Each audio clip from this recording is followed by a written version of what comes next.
Hi everyone, I'm Laura. I'm the CEO of VMV Hypoallergenics. We're here to save the world's skin with the safest, most proven effective care on the planet.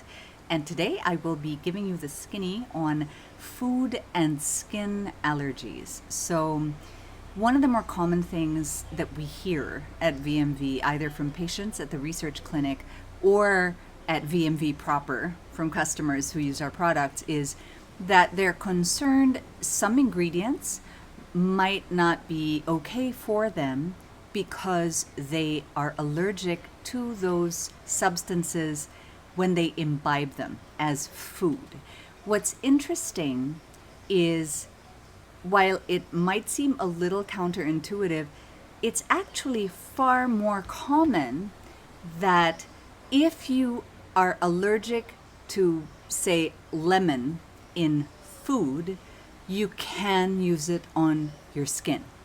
The reason is that food allergies, dander, nasobronchial, pollen, asthma, those types of allergies operate with entirely different cells. An entirely different system is involved versus skin allergies. This isn't 100% true all the time, but for the most part, it actually is. The difference is if you test positive to an allergy, say for lemon, and you patch test positive for lemon as a contact allergy, then you can't eat it, and then you can't use it on your skin either.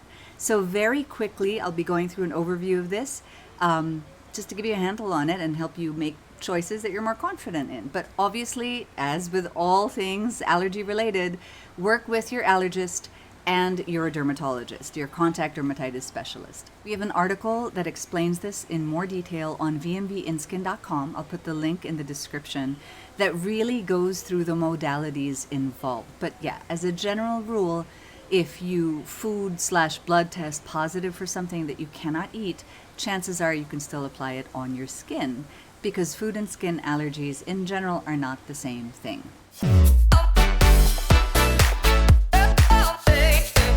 The quick breakdown is we do have 4 types of reactions that we tend to have when we talk about allergic reactions. Type 1, 2, 3, and 4.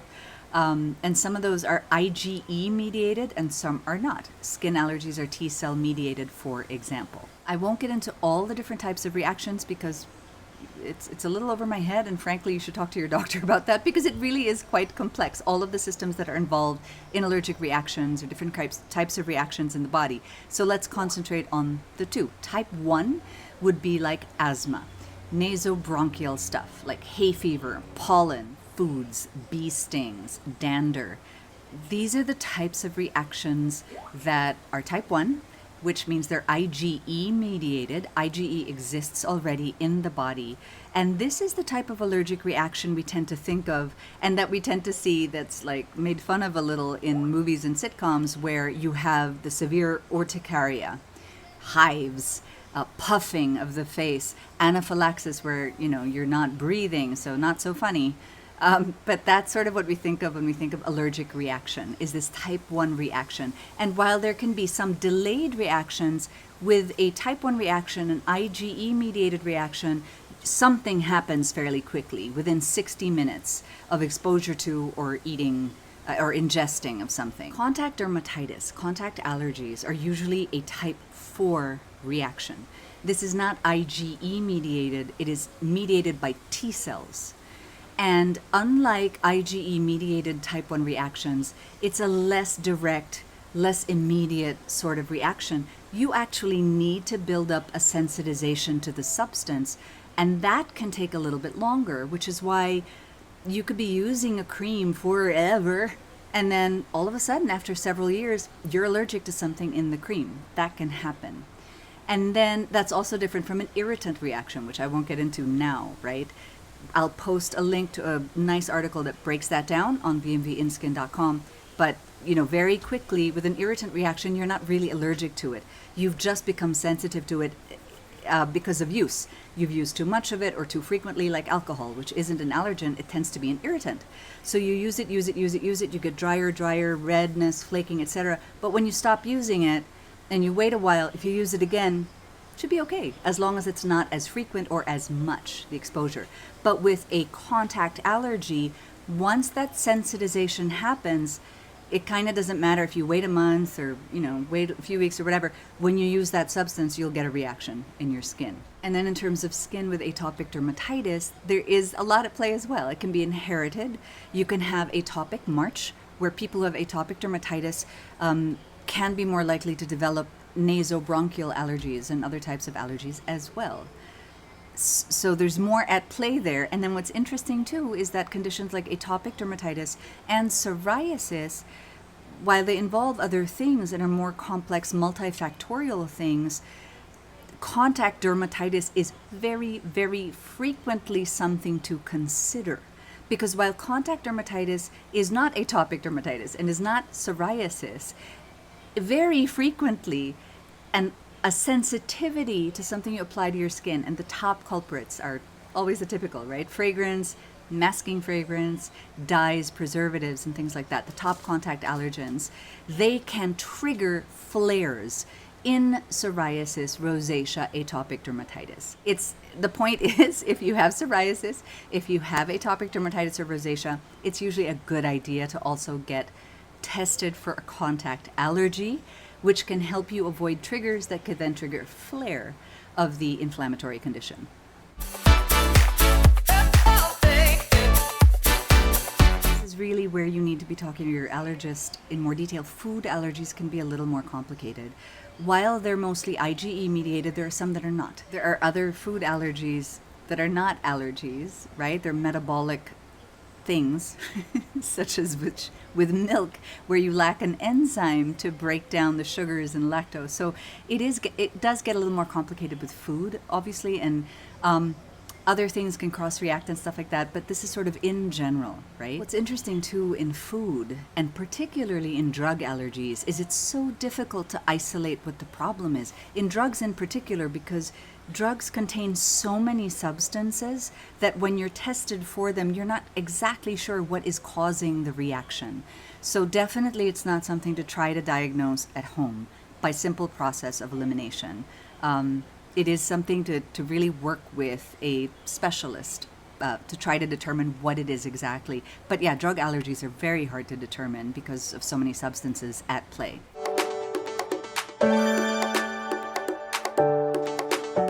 Crucially, what we normally ask at VMV when someone says, for example, I'm allergic to coconut or corn or another food, shellfish, for example, we'll always say, were you prick tested or blood tested or patch tested?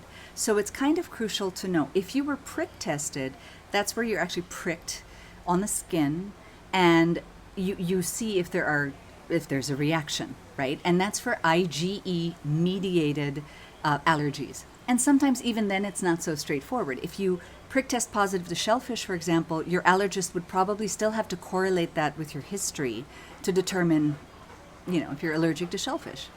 With a patch test, it's an entirely different test that involves no pricking.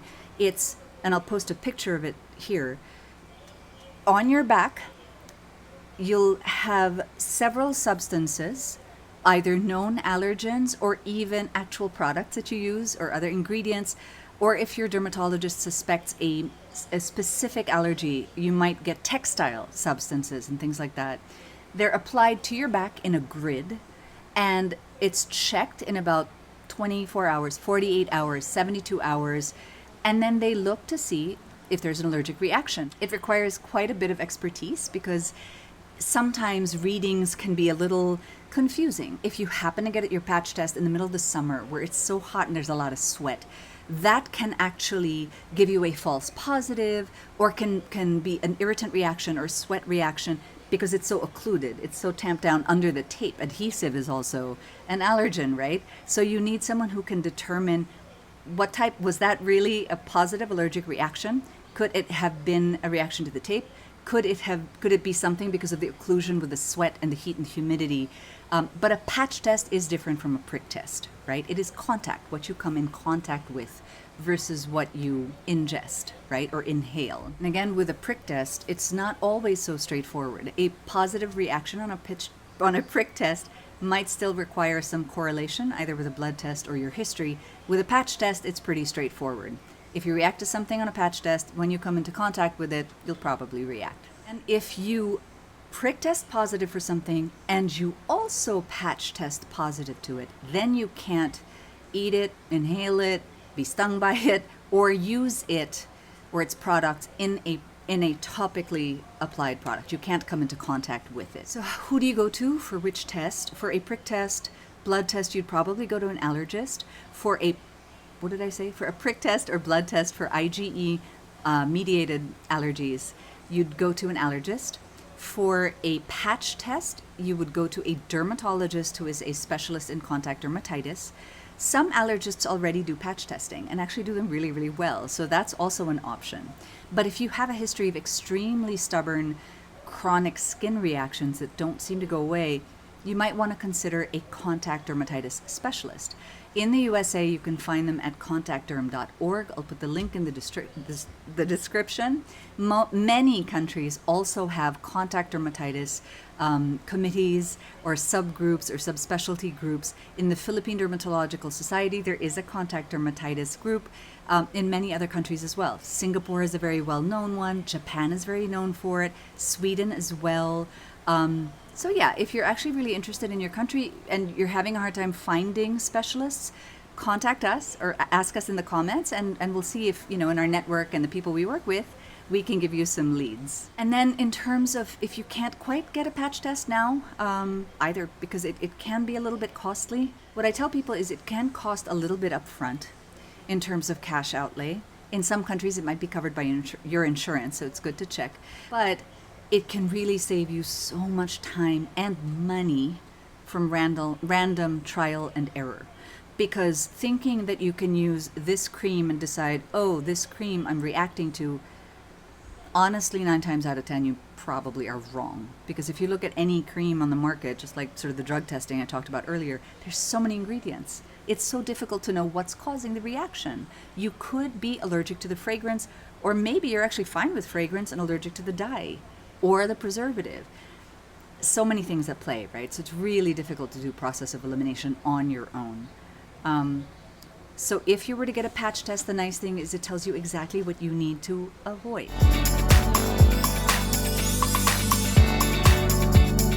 How we can help at VMV Hypoallergenics is you can find us online and tell us what your patch test results are, and we can customize recommendations for you based on your particular allergens and including possible cross-reactants. Yeah, we do that all the time, actually, so we can certainly help there. If you don't want to get a patch test yet, because again, it can cost a bit upfront, or maybe you're in a place where it's difficult to find one, at least with us at VMV, we formulate without as many or all of the top contact allergens. And that list is based on many, many, many patch tests in, let's say, 24,000 plus, done in multiple countries by doctors who are independent from us, right? Independent organizations, and they publish their findings. And these are the top most allergens, let's say, and we won't use those in our formulations. And right now they're about 109, so our products for the most part don't have those. Then we also have a VH rating system, validated hypoallergenic rating system, which is a little like an SPF in that it shows you numerically how hypoallergenic a product is. The higher the number, like an SPF, the better, in the sense that the more allergens are not in the product. You can just look for products that are VH 109, for example, which is really VH minus 109 allergens, over 109. The VH rating system also shows you if a product happens to have an allergen, because it's really unlikely that anyone would patch test positive to all 109 allergens, right? So if a product that we make happens to have an allergen like vitamin E, which is a wonderful antioxidant, but it is a top allergen, right? Then you can look at the label, see that it's VH minus 108 over 109, meaning there's one allergen in there. If you look at the ingredients list, it's clearly marked with an asterisk and underlined, so you can quickly see if it's the allergen that you need to avoid. So for example, if you're allergic to preservatives and you're actually fine with vitamin E, and the included allergen in the VH108 product is vitamin E, then you can still use it. The other thing that we do is we patch test our products. We patch test actually raw materials and ingredients. We patch test the final formulation, and we even do allergen screening for the containers to make sure nothing leaches into the product. And crucially, we manufacture our own products. A lot of brands, whether or not you know it, tend to outsource their manufacturing to other companies, and then that's actually really great. There's many benefits to that, but the downside is you're not always sure what's in the product and how they use the manufacturing facilities. Because we manufacture and test our own products, we're sure that, let's say, a vat that was used to mix something with fragrance is never going to be used to mix products from VMV, for example. And we can tell you exactly what's in a product. We can chase down a raw material supplier and find out for you exactly what trace materials are in there. So yeah, that's pretty helpful. So there, that is it in a nutshell, the skinny on skin and food allergies. Again, this is sort of a general guide, but yeah, vast majority of the time, if you prick test positive for something, unless you also patch test positive to it, you can probably still apply it on your skin. Check again with your allergist and your contact dermatitis specialist, but as a rule, that's what it is. Let us know in the comments if this was helpful. Certainly ask questions in the comments, or follow us on Instagram and Facebook and ask your questions there, or send us a private message, a DM there, or on our website. We love answering questions, and yeah, I'm on our customer service team too, so we get right on in there. Please like and share and subscribe to our YouTube channel, and definitely let us know if there's anything else you'd like us to talk about. Thank you very much. Stay safe. See you next time.